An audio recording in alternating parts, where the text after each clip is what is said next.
జై శ్రీరామ్ అండి. మేము ఇప్పుడు రాజమండ్రిలో ఉన్నాం. మహాంకాళేశ్వరి ఆలయం, మరో ఉజ్జయిని శివాలయం అన్నమాట. ఇది చాలా అద్భుతంగా కట్టారు. గోదావరి గట్టున మీరు కూడా మీ ఫ్యామిలీతో మీ కుటుంబ సమేతంగా వచ్చి దర్శనం చేసుకోండి. అయితే ఇక్కడ శివుని యొక్క అవతారాలు, అమ్మవారి అవతారాలు అద్భుతంగా తీర్చిదిద్దారు ఇక్కడ.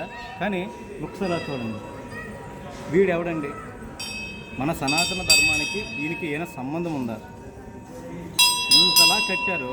ఇక్కడ హిందువులంతా వచ్చి నమస్కారం చేసుకుంటూ వస్తూ వీడిని కూడా వీలైతే ఈ గుడి యజమాన్యం గారికి తెలియజేస్తుంది ఏమనగా వీడిని తీసేయండి. మన సనాతన ధర్మానికి వీడికి ఎటువంటి సంబంధం లేదు. జై శ్రీరామ్, భారత్ మాతకి జై.